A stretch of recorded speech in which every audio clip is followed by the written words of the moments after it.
Hola, muy buenos días. Muchísimas gracias a todas las personas que se quedaron aquí en Sin embargo al aire. Bienvenidas todas quienes se van sumando. Mi nombre es Blanca Juárez y me da mucho gusto darles la bienvenida aquí en usted, yo y otros como yo. El día de hoy vamos a hablar de un tema que creo que cada vez es más importante para más y más personas y se trata de la salud mental. Me parece que poco a poco vamos también quitándole prejuicios a este tema, intentando atendernos, poniéndonos más, pues sí, las pilas para atender esta parte de la salud integral de nuestro ser.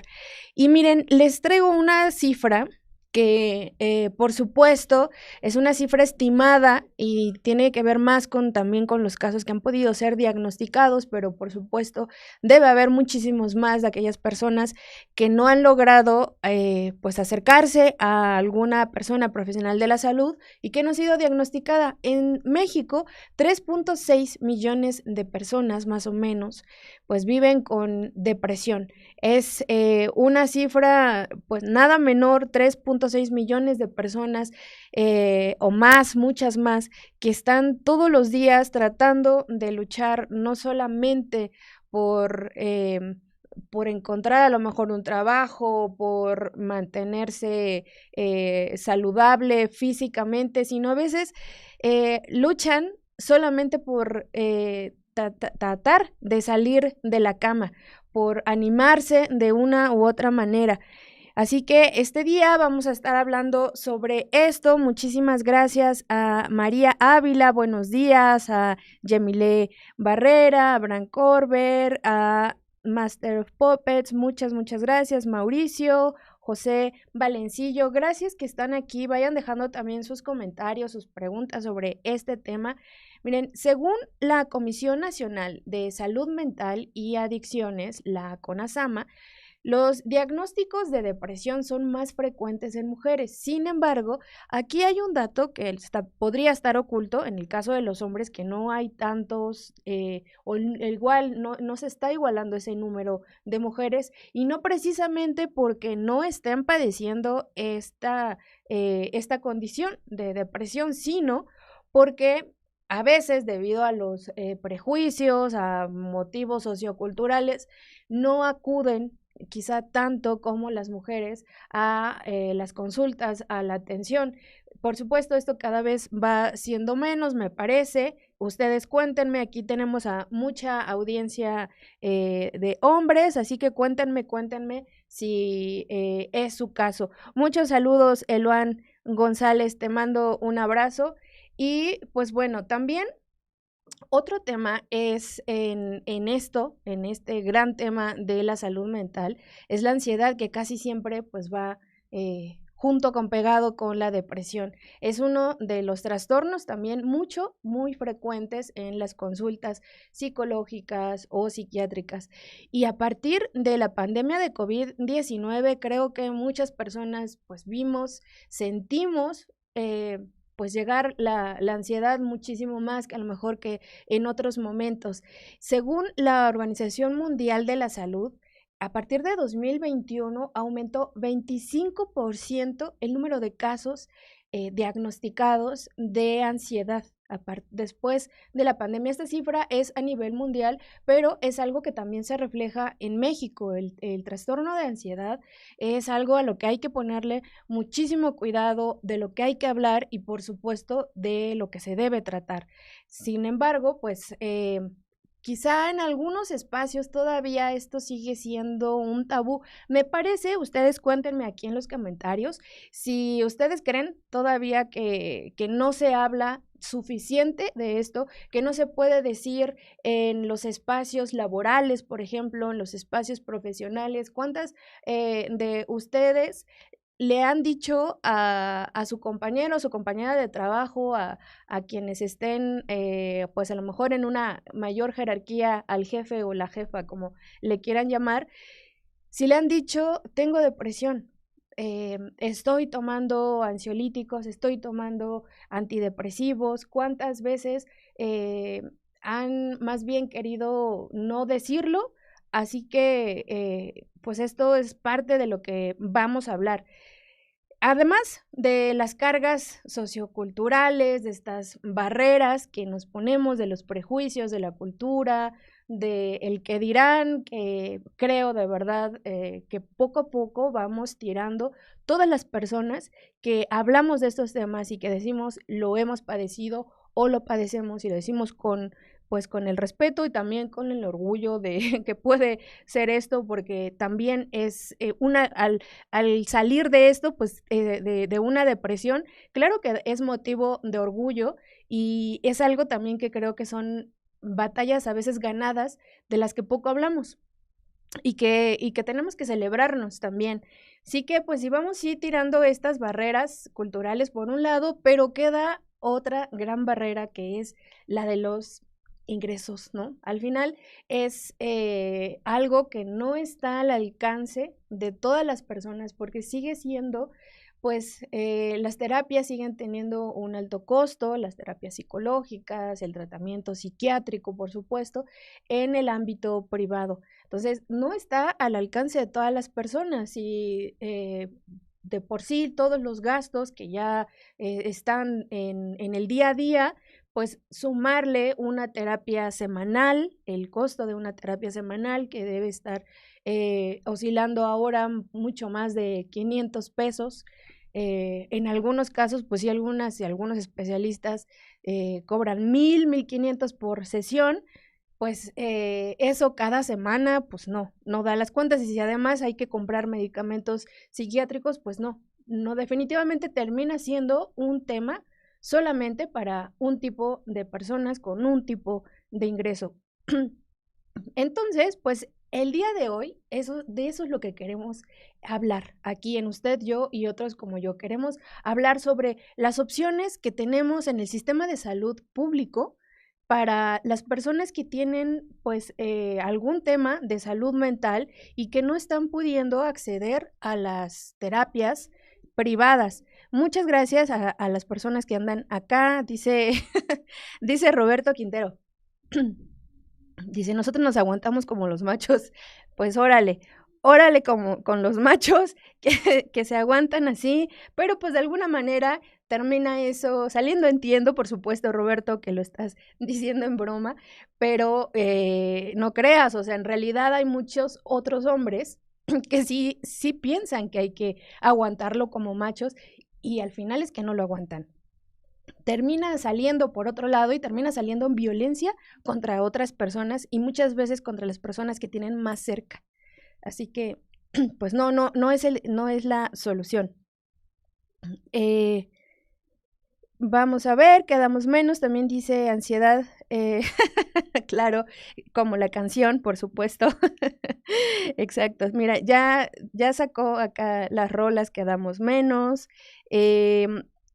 Pues sí, cuando está triste, pues está mal, por supuesto. Y dice Alma Domínguez que ojalá los mexicanos que viven en el exterior tuvieran acceso a servicios para la salud mental online. En Estados Unidos es carísimo. Dice, soy psicóloga, pero no puedo ejercer acá. Saludos desde Chicagotlán. Muchos saludos, Alma Domínguez. Qué gran tema mencionas, porque no puedes ejercer allá, no puedes ayudar a otras personas y también tú necesitas ayuda. Y exactamente, ya vemos ahora, sobre todo con estas medidas que aprobó el presidente Donald Trump, este proyecto económico que tardó mucho, pero que finalmente el Congreso de Estados Unidos aprobó y que con eso le recortó mucho al Medicaid, pues bueno, van a estar peor. Muchísimas gracias a todas las personas que van señalando aquí comentarios. María Ávila dice, poder asistir a terapia y adquirir medicamento psiquiátrico es un privilegio, sobre todo cuando debes dedicar tus recursos a satisfacer tus necesidades familiares. Es todavía muy difícil atenderse exactamente y sobre todo cuando no eres la única persona, cuando tienes de entrada pues a familia, a hijas, hijos o a veces a la mamá, al papá, incluso hermanes que pueden estar a tu cargo y que además no solamente tú necesitas la terapia, sino también la familia que está contigo. Dice el Pit Can, muchos machos transforman sus variadas emociones en ira. Exactamente, Pit, exactamente. Pues Muchísimas gracias por todos estos comentarios. Cuéntenme más si ustedes también han padecido de depresión, de ansiedad, si viven con alguna condición de salud mental, cuéntenos acá. Y miren, ya también le andan pidiendo a Alma sus grados para, seguramente ya hasta te va a llegar chamba. Ojalá que sea así, Alma. Y pues bueno, ¿qué les parece si vamos a una pequeñita pausa? Porque regresando, ahora sí, viene alguien, no soy yo, es alguien con toda la autoridad para venirles a contar cuáles son las opciones en el sistema de salud público para pues atendernos en esa parte de la salud mental. Vamos a ir a un corte y volvemos enseguida. No se vayan, sigan dejando aquí sus comentarios. Estamos aquí muy pendientes. No se vayan, aquí les esperamos.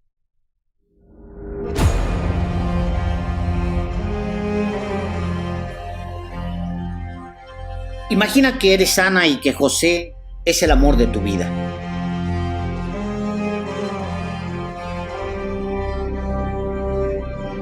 Imagina que un día de 1666, vaya año, adviertes a José que no lance la piedra que tiene en la mano, porque si la lanza, todas las cosas cambiarán. Imagina que José lanza la piedra y que el mundo que conocías se viene abajo. Y entonces tienes que despedirte de él. Y tu familia y la de José se ven forzados a dejar todo. Se dicen adiós. Y nunca se vuelven a encontrar hasta la década de 1930. Casi 250 años después.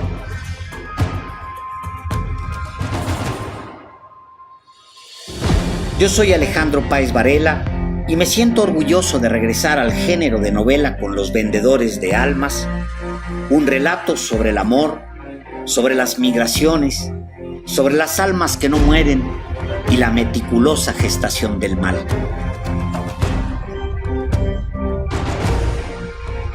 Los Vendedores de Almas ya están en librerías.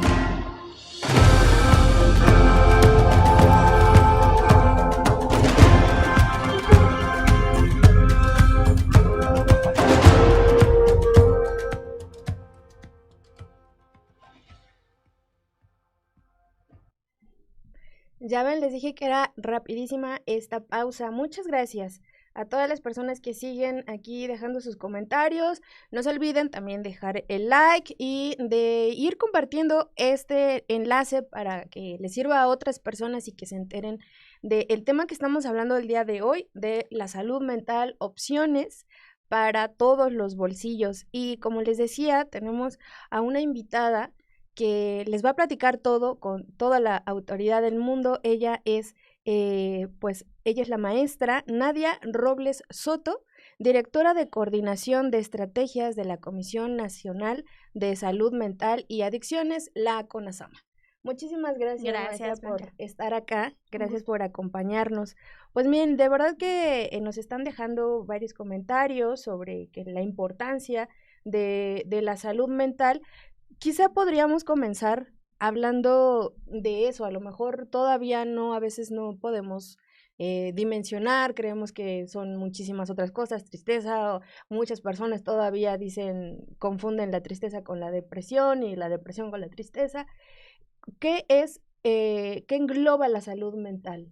Ok, bueno, eso es muy importante y es un apunte esencial porque de repente en los últimos décadas yo diría que hemos vivido la salud mental como una condición de enfermedad y no de bienestar, ¿no?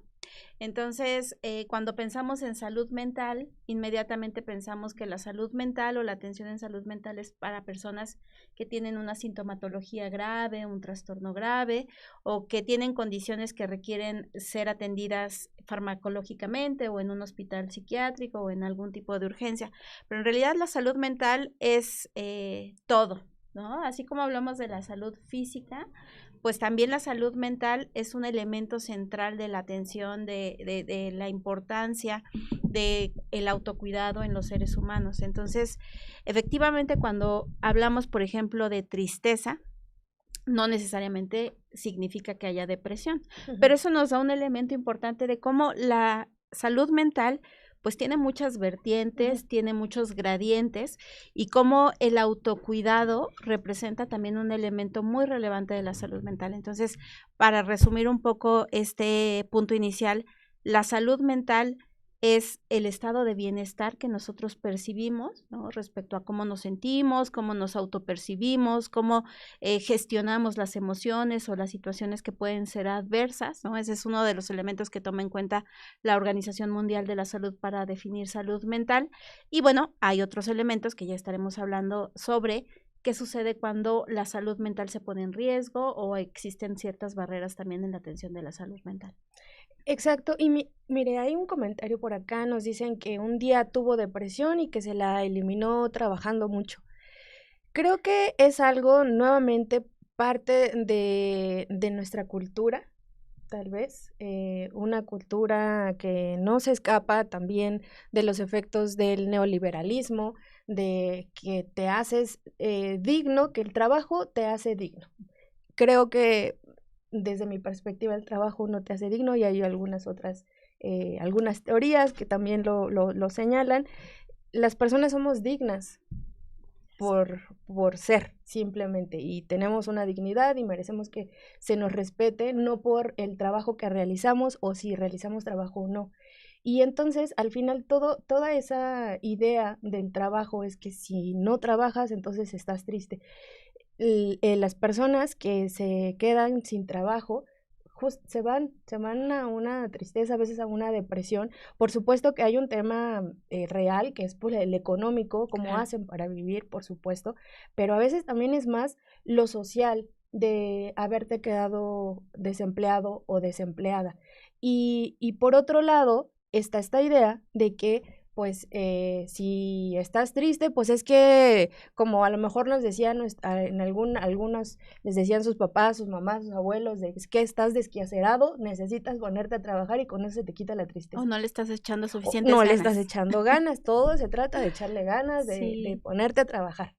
Bueno, esto que dices me parece súper importante porque los seres humanos tendemos a creer, y creo que es muy cultural, que nuestro trabajo es lo que somos y nuestro trabajo es lo que hacemos, ¿no? Entonces, no nos define por naturaleza. Entonces, si tenemos un muy buen trabajo, eso no nos define como personas. Si tenemos un trabajo que tiene, pues, muchas vicisitudes o que es complicado en sí mismo, tampoco nos hace seres humanos inferiores. Es muy difícil desarraigar estas ideas, ¿no? De que el trabajo es lo que nos define como personas o lo que somos. Entonces, yo plantearía, el trabajo es lo que hacemos. Ahora, esta persona que nos comparte justamente que tuvo depresión y se le quitó trabajando, en realidad, un estado emocional o la tristeza o episodios de depresión requieren atención. A veces lo que decidimos hacer es minimizar o tratar de silenciar esa sintomatología, pues tratando de distraernos con otras cosas, ¿no? Hay a veces, por ejemplo, en el caso de los adolescentes, que los adultos pueden decir, pero ¿de qué te sientes ansioso? ¿Por qué te sientes deprimido si tu vida es sencilla, no? Pero la salud mental es tan única y es una experiencia tan personal que lo que nosotros vamos atravesando en las distintas etapas de la vida pues nos puede poner en riesgo mayor o menor, ¿no? También las condiciones estructurales, sin duda alguna, ¿no? No es lo mismo alguien que, por ejemplo, pasa 1 hora en el transporte que quien pasa 3 horas en el transporte para llegar a su trabajo y que regresa cansadísimo. Evidentemente ahí hay muchos riesgos para la salud mental, pero que están dados también por una condición que es estructural, ¿no? Que va más allá de recibir o no atención, pero siempre hay cosas que hacer, ¿no? Entonces, esta persona que nos comparte que trabajando pues pudo como hacer a un lado esta sensación o estos sentimientos de depresión. Claro, entiendo que también lo dice a lo mejor desde un lugar de pues pasas la página, porque tienes que pasarla, porque también ciertamente vivimos en un mundo donde se nos obliga a ir por lo siguiente y por lo siguiente y por lo siguiente, pero eso no significa que no podamos tener autocuidado, ¿no? Y entonces esta palabra me parece fundamental y es un elemento central de las intervenciones en salud mental. No todos a lo mejor requieren una atención psicológica o psiquiátrica, pero sí es importante aprender aquellos elementos de autocuidado que nos pueden ayudar justamente para mejorar nuestra salud mental. Ahorita, antes de pasar justo a este tema de autocuidado, que creo que se ha manoseado un montón, ¿no? También desde las industrias eh, diferentes, pero bueno, me gustaría que nos pudiera contar también cuáles serían como las principales condiciones de salud diferenciadas a lo largo de la vida, es decir, como ya mencionaba, es diferente lo que se pasa en la adolescencia que en la edad adulta y en la tercera edad. Hay muchísimas personas en la tercera edad también con una grave depresión y tiene que ver por muchísimos factores de, pues, por supuesto, el no sentirse, el ya no sentir las mismas fuerzas que antes, probablemente algunas personas están pasando por situaciones de abandono, no sé, pero ¿cuáles serían a lo mejor las principales condiciones en cada una de las etapas de las personas? Pues yo diría que en la etapa de la niñez, de la adolescencia, la dinámica en la familia y también los contextos escolares justamente representan condiciones para que a veces niños, niñas y adolescentes presenten sintomatología ansiosa. No es poco común verla.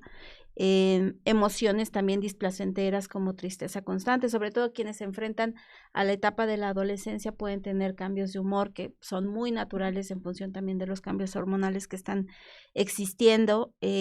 Las presiones, como yo decía, a nivel escolar representan también para muchos niños un riesgo.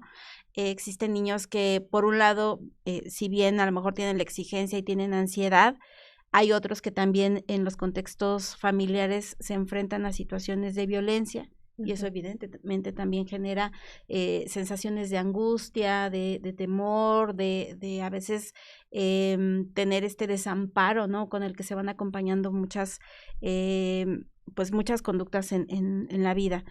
En la etapa más adulta, pues estamos más enfrentados a decidir qué queremos hacer en la vida, ¿no? Qué queremos ser, cómo puede ser nuestro proyecto de vida. Y entonces empiezan a haber pues muchas más presiones externas para poder decidir, tener un buen trabajo, como lo decías, ¿no? Formar una familia para muchas personas, pues esta idea de tener una casa, de tener la vida que pues nos han dicho que deberíamos de tener todos los seres humanos, ¿no? Constituida de cierta manera. Y bueno, claro, la presión del trabajo, esto que yo mencionaba, ¿no? Los largos trayectos, la presión laboral, la presión por subsistir, ¿no? A través de un ingreso económico. Y más adelante en la vida, pues cuando los adultos mayores empiezan a tener un poco más de soledad porque los hijos hacen su vida o porque ya no hay tantos lazos familiares o porque, por ejemplo, la familia extensa tal vez también se va yendo, ¿no? Va falleciendo. Pueden haber momentos de depresión, pero también encontramos un fenómeno muy, muy cultural en México de la ansiedad en los adultos mayores, ¿no? La inquietud que tienen sobre qué viene más adelante y también a veces existe una sobreprescripción de ansiolíticos entre los adultos mayores, ¿no? Entonces, a veces hay quienes desarrollan dependencia a este tipo de fármacos justamente porque se encuentran en etapas, pues, de inquietud de qué va a pasar, ¿no? Momentos de soledad. Definitivamente creo que hace falta un plan a futuro, ¿no? De quienes vamos a llegar a ser adultos mayores, qué vamos a hacer, qué planes existen, por ejemplo, desde el Estado, ¿no? Para incluso dar elementos para tener actividades constantes, ejercicio físico, cuidar la salud mental, ¿no? Son como distintos momentos en la vida. Todos pasamos por distintas etapas y lo que vemos también es que no todas las condiciones de salud mental se instalan de manera crónica en todas las personas, ¿no? Realmente, por ejemplo, condiciones como los trastornos relacionados con la esquizofrenia o con situaciones como mucho más agudas, ¿no? La habilidad emocional constante en la patología, pues no es lo más común. Lo que vemos más comúnmente en etapas jóvenes y adultas son los trastornos de ansiedad o aquellas condiciones relacionadas con la ansiedad y con la depresión. Eso suele ser lo más común en los servicios de salud, lo analizamos los datos de quienes llegan a recibir algún tipo de atención y esa es la condición más común, ¿no? Entonces nos dice un poco de cómo vivimos socialmente y nos enfrentamos a condiciones más constantes de ansiedad y de depresión. ¿Cómo podríamos saber? Por supuesto, hay que acudir a un especialista, pero ¿cuáles serían las señales de que estamos viviendo quizá depresión o ansiedad? Yo creo que yo, por ejemplo, en mi experiencia personal, lo supe mucho después que eran ataques de ansiedad. Y creo que cuando le pusieron un nombre, pues eso de entrada ya me dio una tranquilidad, ya después pues no, ¿verdad? Porque otra vez viene el ataque, pero, pero es saber que, wow, o sea, no es que estaba creyendo yo otra cosa, sí está pasando esto, sí existe un nombre. Claro, ponerle un nombre es muy importante porque a veces cuando se presentan circunstancias de esta naturaleza, por ejemplo, nos preguntamos, ¿por qué me está pasando? Esto no es normal, ¿no? Yo creo que uno de los elementos centrales cuando nos podemos empezar a dar cuenta es cuando sentimos que algo no está bien, ¿no? Cuando a lo mejor nos cuesta mucho trabajo gestionar las emociones o enfrentar situaciones que algunas pueden ser muy retadoras, otras no tanto, pero que nos cuesta enfrentarlo, ¿no? Manejarlo de una manera adecuada. Pero un elemento central para definir que puede estar habiendo un trastorno es que dificulta mi desempeño normal. No hablo del laboral, hablo del desempeño, por ejemplo, de si tengo las mismas ganas de levantarme todos los días, hacer las actividades que me gustaba hacer anteriormente, si sigo disfrutando la relación con las personas, si por ejemplo lo que me pasa me limita a salir, si prefiero aislarme. Esos son elementos que permiten identificar si hay un desajuste, ¿no? En la vida cotidiana. Y cuando una condición está dificultando ese ajuste, entonces podemos hablar de que probablemente hay una condición, ¿no? Y que hay que evaluar con un profesional idealmente qué es lo que está ocurriendo. Ahora, como lo comentábamos hace un rato, es complicado a veces para alguna parte de la población, pues cerca de la mitad de la población vive también con pocos ingresos.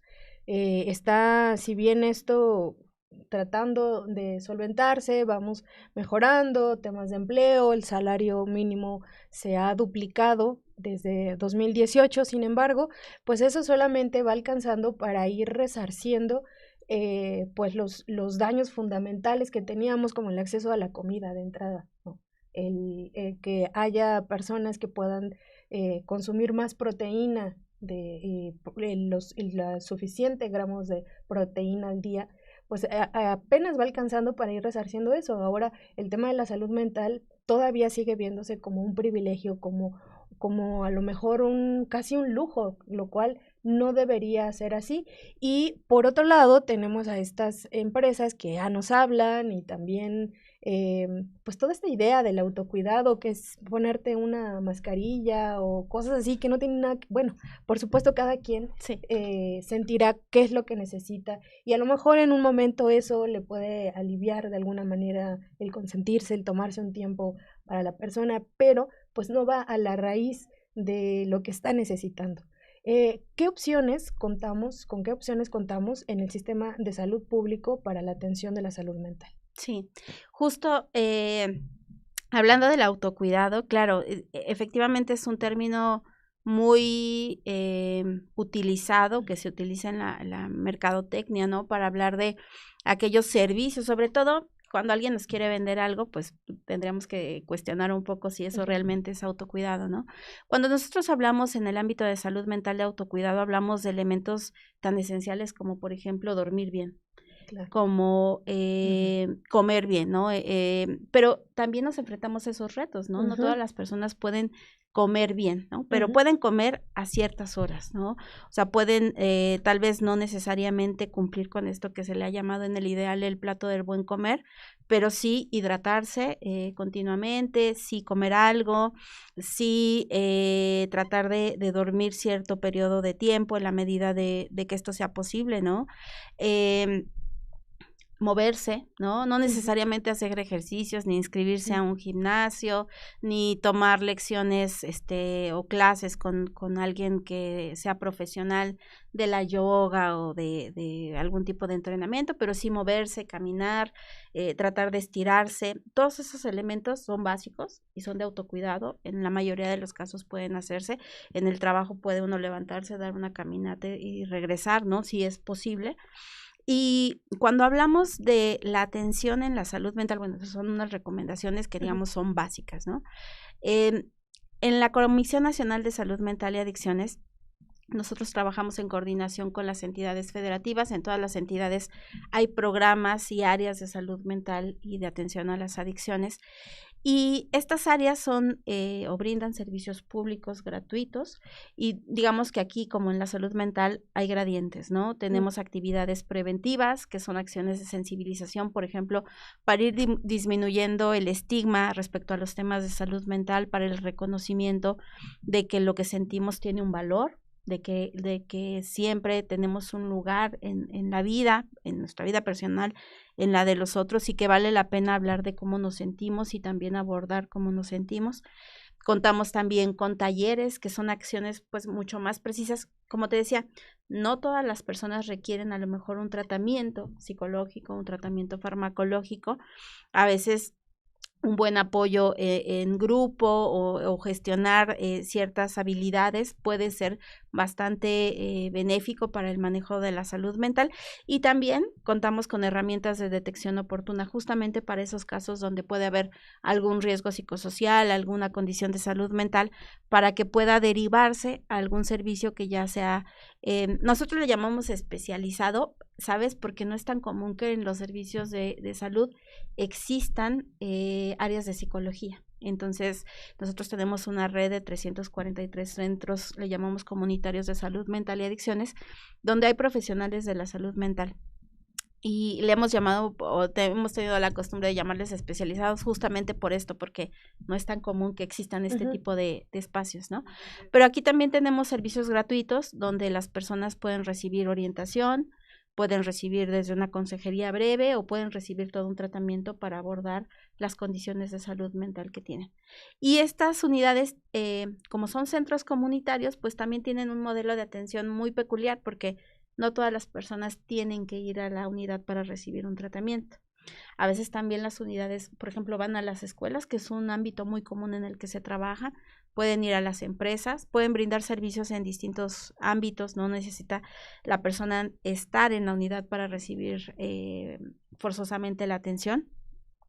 Y pues es justamente una forma de democratizar también los servicios de salud mental, ¿no? Falta mucho, porque en realidad también es importante que los propios profesionales de la salud, médicos, los especialistas, reconozcan que la salud mental es un elemento pues muy relevante para cuidar la salud en general de las personas.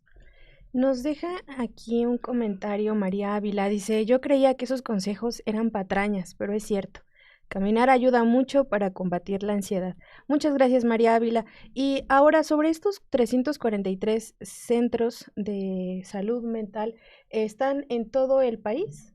Sí, se encuentran en todo el país. Tenemos en esta red en todas las entidades federativas, así que en todos los lugares existe un servicio. Pero además, desde la comisión, nosotros tenemos un servicio de orientación telefónica. Se llama La Línea de la Vida. Y si me permites, les comparto el número telefónico. Es el 800-911-2000. Y este es un servicio bien interesante, porque hemos visto a través de las llamadas que llegan que hay condiciones o situaciones que se pueden resolver en el momento. La línea es atendida por profesionales de la salud mental. Tenemos psicólogos, tenemos en mayor medida, ¿no? Trabajadores sociales, tenemos psiquiatras también, paidopsiquiatras que están dando servicio. Entonces, dan servicios las 24 horas del día. Y llegan casos bien diversos, ¿no? Desde la persona que está teniendo un ataque de ansiedad, ¿no? Y que se le puede apoyar para darle contención. Puede llamar la persona que está teniendo ideas suicidas, que eso también empieza a ser bastante, no empieza a ser común, sino está mucho más abierto, creo, a hablar del comportamiento suicida. O bien personas que incluso están solas, que quieren platicar un rato, Okay. ¿no? Con alguien, que necesitan externar cómo se sienten. Entonces, este servicio opera las 24 horas del día, todos los días de la semana. Entonces, si alguien quiere hablar con un profesional de la salud mental, puede hablar a la línea. Y además, también en esta colaboración que tenemos con los servicios de salud de las entidades federativas, hay muchas entidades que tienen sus propias líneas telefónicas. Entonces, en esta red de servicios, a veces una persona a lo mejor no va a llegar a una unidad porque no quiere hacerlo o porque le queda lejos. Bueno, pues puede hacer una llamada y le van a atender, ¿no? No es una llamada solo para tomar datos o para preguntar de manera muy vaga cómo te sientes. Realmente el servicio implica abordar a profundidad qué está pasando con la persona y si se le puede apoyar en ese momento y en ese momento puede haber una resolución, se interviene. Muy bien. Ahorita vamos a como ampliar un poquito más en el caso de la línea de la vida, que creo que es un servicio que le puede ayudar a muchísima gente, más allá de los centros de salud mental. Para llegar a estos centros, ¿cuál es el proceso que tienen que hacer las personas? ¿Tienen que ir a sacar una ficha? ¿Ahí qué tipo de servicios también se les brinda? También quisiera preguntarle si en la Ciudad de México contamos, por ejemplo, con pues los hospitales psiquiátricos del sector salud. No sé cuántos haya también en el resto del país y cómo se pueden acercar a esos lugares, también cuál es el procedimiento. Claro. Bueno, todos los servicios son gratuitos. En muchas entidades ya existe implementado los servicios del IMSS Bienestar que justamente están orientados para dar atención a aquellas personas que no tienen derecho a biencia. Pues regresando un poquito al tema de la línea, algo que hacemos es contar justamente con una red de referencia. Si las personas tienen derecho a biencia, pues se les reenvía o se les dirige a una unidad de consulta externa de su servicio, ¿no? Ya sea IMSS o ISSSTE, pero incluso si las personas, aún teniendo derecho a biencia, quieren acudir a un servicio de salud mental en un centro comunitario, se les indica los horarios del centro, se les indica la dirección del centro. Sí es importante que la persona vaya directamente y es un servicio que se maneja por cita. Entonces, la persona se presenta, le van a pedir elementos básicos, ¿no? Como una CURP, una identificación para que pueda generarle la cita. En caso de los menores de edad, sí es importante que vayan acompañados de un adulto, idealmente su tutor, para que den el consentimiento para poder trabajar con ellos. Y una vez que acuden a la unidad, se les va a dar la cita para que puedan acudir a la valoración o en ese momento, también esto es algo, me parece relevante comentarlo. Hay muchas personas que llegan sin tener una cita al centro y no se les dice, pues sabe que venga en un mes y vemos cómo se siente, ¿no? Generalmente la política con las unidades es que entren de inmediato para conocer a la persona, saber qué tipo de servicio requiere. Esta atención la va a dar un profesional y bueno, ya ahí sí se va a dar una cita para poder hacer una valoración más a profundidad, ¿no? Muy bien, y ahora justo nos llegó una pregunta también de Alma Domínguez. Muchas gracias, Alma, por todo lo que estás comentando acá. Y ella pregunta, ella está en Estados Unidos y preguntaba si hay algún servicio de salud mental en línea que pudiera acceder ella desde Estados Unidos porque es muy caro allá el servicio. Y esta línea, por ejemplo, ¿la puede utilizar ella? ¿La Sí, línea de la vida? totalmente. Ujú. También hay líneas en Estados Unidos que otorgan atención en salud mental y que dan servicios en español. Eso me parece también importante decirlo. Pero la línea de la vida la pueden contactar desde cualquier país y pueden hablar a cualquier hora, ¿no? Incluso si están en un uso horario distinto, pues evidentemente siempre va a haber alguien que les pueda responder sus llamadas. Sí, sin duda. Y ahora, cuando hablan a la línea de la vida, también en algunos casos me imagino que necesitarán referirles a algunas instituciones. ¿Cómo pasa esto? Sí, la forma en la que nosotros trabajamos desde la línea de la vida y tratamos de hacerlo es optimizando tiempos y el servicio. Se le van a dar datos a la persona de a dónde puede acudir. Siempre es importante que exista la disposición de la persona por acudir a un servicio, sin duda alguna. Pero hay casos muy particulares donde se va a activar una red. Nosotros tenemos contacto con el 911, entonces si hay una urgencia, nos vamos a contactar con el 911 para que nos ayuden a pues auxiliar a la persona. Esto sobre todo en casos de urgencia como el comportamiento suicida, cuando vemos que puede ser inminente el riesgo, lo activamos de manera directa. Me falta un poco mencionar acerca, también me preguntabas de los hospitales psiquiátricos, ¿no? En caso de una urgencia de esa naturaleza también se activa y se contactan a los 911 de las entidades federativas, porque la línea está ubicada aquí en la Ciudad de México, pero no solamente implementa este tipo de servicio de activación en la Ciudad de México, lo hace con todas las entidades. Hemos encontrado casos, por ejemplo, de adultos mayores que llaman y dicen que se sienten mal, que están solos, y si bien esa a lo mejor no es una urgencia en salud mental, de todos modos activamos el servicio para que 911 acuda con la atención. En el caso del riesgo suicida, no colgamos nunca la llamada en el inter de que puede estar llegando un servicio, ¿no? Generalmente llega seguridad, pero llegan acompañados de una ambulancia. Hemos hecho también un trabajo desde la comisión muy importante porque a veces las ambulancias tenían esta idea de si no te veo herido, estás bien, ¿no?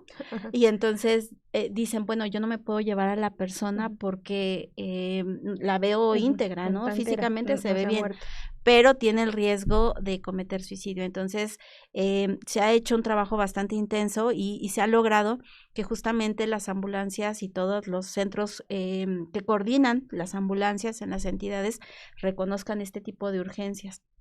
Otra situación son, por ejemplo, las urgencias en salud mental. Se ha hecho también un trabajo constante para que en los hospitales generales existan camas de atención en urgencias de salud mental, porque igual puede suceder que en el hospital dicen, bueno, pues yo lo veo bien, ¿no? ¿Para qué voy a recostar a la persona que tiene un riesgo suicida? Pero necesita un momento de contención, ¿no? De atención inmediata, de valoración también, de referencia. Entonces, creo que se va ganando terreno justamente para reconocer, y hay hospitales psiquiátricos, probablemente el público, no sé si esté enterado, pero se hizo una reforma a la Ley General de Salud en materia de salud mental y adicciones, y un elemento importante dentro de esta reforma es buscar que los servicios de atención sean en su mayoría comunitarios, no psiquiátricos especialmente, ¿no? Se ha impulsado que ya no se construyan más hospitales psiquiátricos donde se recluyan a las personas. Esto no significa que no se brinden servicios. Eso es importante decirlo, porque cuando salió esta ley habían personas que decían, bueno, van a cerrar a todos los hospitales psiquiátricos y qué va a pasar con los pacientes. No, los hospitales psiquiátricos continúan dando servicios. En la mayoría de las entidades por lo menos hay un hospital psiquiátrico que se encuentra en las capitales. Aquí en la Ciudad de México tenemos 3, que es el Fray Bernardino, el Samuel Ramírez, que son para adultos, y un hospital psiquiátrico para menores de edad, ¿no? Que es el Juan N. Navarro, que están adscritos justamente a la Comisión Nacional de Salud Mental y Adicciones, y trabajamos de la mano constantemente. Pero a veces también existe esta idea de que todo es una urgencia psiquiátrica, y no lo es. Todavía creo que hace falta, pues, ser más precisos, o que la población aprenda que no todas las condiciones de salud mental representan una urgencia, ¿no? Hay casos en los que sí, definitivamente, y en esos se amerita una canalización a un hospital psiquiátrico que generalmente va a dar un servicio de urgencia que va a durar unos días y que se va a dar de alta a la persona.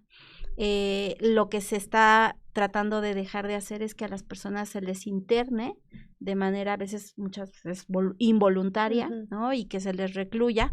Esto es lo que busca esta ley, ¿no? Que ya no ocurran este tipo de internamientos pues forzados, ¿no?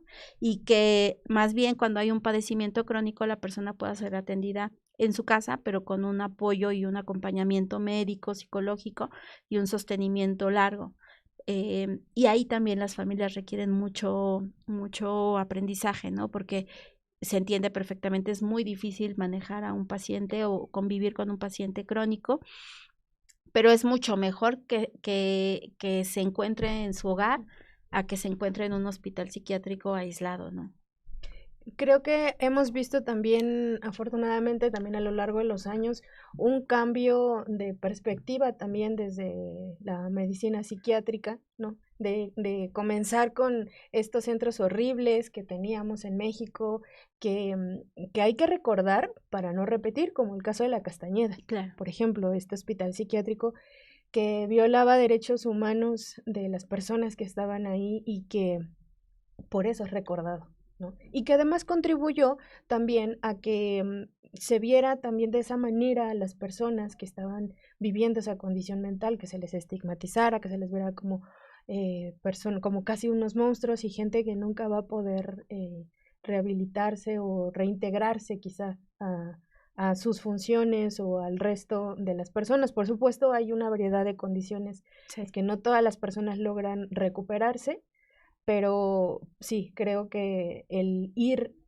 cambiando y viendo de manera diferente la atención, si no todo requiere pues un internamiento y mucho menos un internamiento involuntario, claro, que traumatizaba más que sí, ayudar. y es que también se asumía que las personas que tienen una condición psiquiátrica crónica no tenían la voluntad de poder decidir su tratamiento, ¿no? Y creo que también esta reforma en la ley tiene un gran enfoque de derechos humanos y reconoce que si una persona no quiere ser internada, no puede ser internada en contra de su voluntad, puede sí dejar también una declaración anticipada de ceder esa decisión a otra persona, pero bueno, eso tiene que venir de la propia persona que tiene el padecimiento.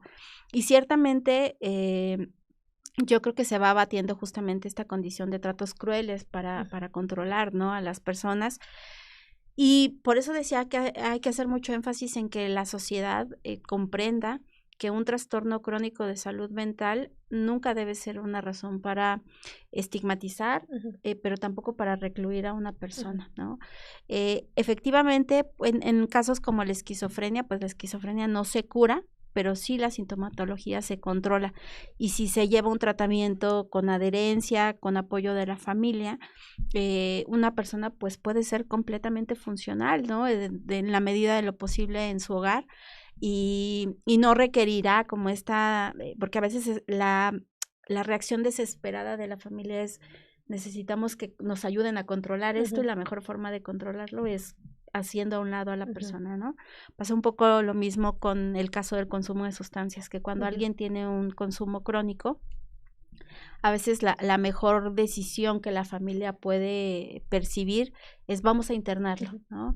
En lugar de que esta persona pues trate de manejar la situación con un tratamiento que sea ambulatorio donde también la familia apoye. Y aquí también es importante mencionar que el cuidador a veces se cansa demasiado y tiene una gran carga mental, entonces también la salud mental no solamente es para quien tiene el padecimiento, sino para quienes están alrededor y requieren poner su energía física y mental para dar cuidado a esa persona. Sí, al final se vuelve, pues, es todo el círculo de las personas que están alrededor de quien parece que podría estar más grave y a veces en realidad hay alguien más también a quien hay que cuidar. Nos escribe Ariana Rodríguez, muchas gracias Ariana, dice, a mi familiar lo deberían haber tratado desde niño, pero los padres no lo atendieron y ahora en la adultez todo se le desencadenó. Es importante que los padres tengan esa conciencia. Y justo esto me lleva a preguntarte también, los casos de las infancias, si lo minimizamos para las personas adultas, lo minimizamos en nuestra salud mental y los trastornos o las condiciones que estamos viviendo en nosotras mismas, las personas adultas, pues lo hacemos todavía más con las personas que están en la infancia, como que pensamos que no recordamos que también estuvimos en esa edad, es como si siempre hay un desapego completo entre la adultez y ver a las personas en la infancia y eso exactamente, creemos que a lo mejor se les va a pasar o si vemos que sí necesitan una atención, pensamos que la atención puede ser cruel para ese niño, para esa niña o que después se le va a quitar. ¿Cuáles son pues las opciones también que cuentan las mamás y los papás para el caso de sus hijas e hijos? Sí, eso es bien importante y hay que dimensionar que la atención también en salud mental tiene que estar acorde a la etapa del desarrollo. creo que uno de los elementos importantes es no asumir que es una etapa, ¿no? Que sobre todo en la adolescencia muchos papás pueden decir, bueno, pues ya se le pasará, va a llegar la adultez y todo va a estar mejor, y a veces justamente como dice la persona que está poniendo en el chat, hay quienes requirieron tratamiento o atención desde pequeños y cuando no se recibió, entonces se vuelve una situación crónica que se agrava durante la adultez. He visto yo un fenómeno bien peculiar que ojalá que esta referencia sirva un poco para hacer esa conciencia. En los centros comunitarios hay un mecanismo que se le llama tamizaje. Entonces el personal va a las escuelas a hacer detección oportuna y aplica pruebas, ¿no? Pruebas, por decirlo, cuestionarios, ¿no? Para preguntar a los adolescentes sobre distintas áreas de su vida. Y cuando se encuentra un riesgo en salud mental o en la relación con los amigos o con el consumo de sustancias o en el desempeño escolar, se les invita a la unidad y se les dice que vengan. Pero yo te había mencionado, un menor de edad debe idealmente venir con el tutor, ¿no? Entonces, cuando se les invita, muchos no acuden porque los papás no quieren llevarlos, ¿no? Entonces, porque dicen, bueno, no tengo tiempo, es demasiado tiempo invertir en ir 1 hora, regresar. Pero bueno, es importante, ¿no? Ya que se les dijo, tu hijo necesita atención porque tal vez tenga esta condición, pues muchos papás deciden que no los llevan, ¿no? Y ahí obviamente no se puede brindar la atención si no hay alguien que lo autorice. Y bueno, también tenemos el otro extremo donde los papás magnifican absolutamente todo y sobrediagnostican a los niños y los quieren medicar desde pequeños. Siempre es importante una opinión y si las personas pueden pues someter a juicio de un profesional la condición que está viviendo el niño, la niña o el adolescente, es muy bueno, ¿no? A veces hay condiciones que sí son transitorias, que se deben a lo mejor a situaciones muy particulares como un duelo, el cambio de escuela, incluso el cambio de grado escolar, pues los ajustes que vamos pasando por la vida son un reto. Pero tenemos otro caso además que me gustaría ejemplificar, que es cuando hay consumo de sustancias en la etapa de la adolescencia, que a veces en esta sobrereacción los papás dicen, vamos a internarlo en un anexo, ¿no? Y algo que me parece importante también puntualizar es que es completamente desaconsejable, jamás nosotros indicamos un internamiento en el caso de adolescentes, ¿no? Un adolescente que presenta consumo de sustancias siempre debe atenderse de manera ambulatoria. Pero bueno, también se relaciona con cómo los papás quieren gestionar este tipo de casos, ¿no? Y a veces el rebase para poder atenderlos o para manejarlos en casa les hace pensar que es una mejor alternativa internarlos. También en el caso de cuando hay un comportamiento suicida o cuando hay una depresión, muchas veces se piensa, bueno, pues lo interno en un hospital psiquiátrico y ya que me lo regresen bien, ¿no? Y es un trabajo constante, ¿no? Claro. Como la paternidad o la maternidad. Entonces, cuando hay un reto de salud mental, es ideal que haya una valoración. Esta diría que ya es la alternativa esencial, ¿no? Que haya una valoración y que no se pase por alto y que también se tenga el cuidado de no sobredimensionar. O sea, ni tan caliente ni tan frío, ¿no? Pero que sí se le brinde atención a la situación. Finalmente también, maestra, hay un tema que cada vez es más común, es más hablado y más diagnosticado, que es el trastorno de déficit de atención. Hiperactividad, entiendo que algunas personas es solamente trastorno de déficit de atención y algunas otras personas tienen la parte de hiperactividad y que también es todo un espectro. Sí. Y creo que también en esta cultura de ir hablando de los temas de salud mental, a veces si pensamos que una persona en depresión solamente se le quita echándole ganas, también hay ahora a lo mejor, no sé si lo mismo está pasando con demeritar este trastorno. ¿Nos podría hablar un poco de qué se trata, en quiénes se está diagnosticando más? Porque también se tardó tanto en hablar de este tema pues el mundo médico, y si hay sobrediagnósticos. Sí, yo tengo la idea particular de que el trastorno de déficit de atención en las últimas décadas ha sido sobrediagnosticado, ¿no? Muchas veces obedece a temas de ajuste, también a que los niños o niñas no ven suficientemente retadas sus habilidades, ¿no? Que tienen exceso de habilidades de acuerdo al año escolar y parecieran muy inquietos o que no les importan las clases. También hay una condición transitoria en la niñez y en la adolescencia que es el comportamiento oponente, ¿no? Que son lo que le llaman, y también es un espectro, los trastornos del desarrollo en la infancia y la adolescencia. Es muy importante que en estos casos, si se identifica que hay una, voy a decir, anomalía, o porque sale del comportamiento normal del niño o la niña, sí se valore, pero que no se presuponga siempre que es un trastorno de déficit de atención, ¿no? Y bueno, generalmente esta condición con atención cursa bastante bien, ya para la adultez. Es una condición que no necesariamente se elimina, pero además no solamente se trata con fármacos, ¿no? También con los hábitos que se pueden tener en casa, hábitos que sean más saludables, positivos, se pueden manejar muchas condiciones, ¿no?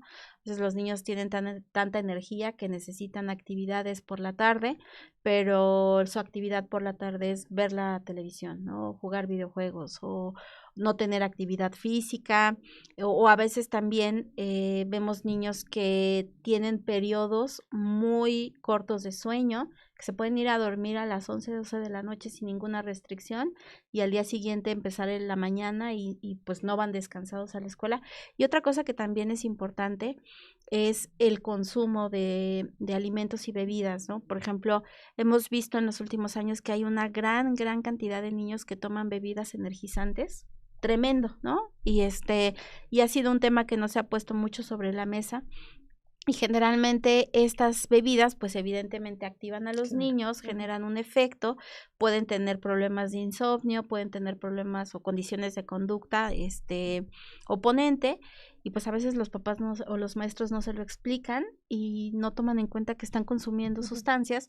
Hay muchos niños que toman cafeína en la infancia, ¿no? Entonces, todo ese tipo de elementos hay que valorarlos, ¿no? Hay que hacer como un checklist de cómo están desarrollándose y en qué contexto se desarrollan niños y niñas. Y bueno, valdría la pena decir que no todos padecen, ¿no? El trastorno de déficit de atención y que a veces la hiperactividad que vemos incluso llega a ser normal, ¿no? Pero hay que valorarla. Pues ya llegamos al final de este programa, pero rapidito antes de terminar me gustaría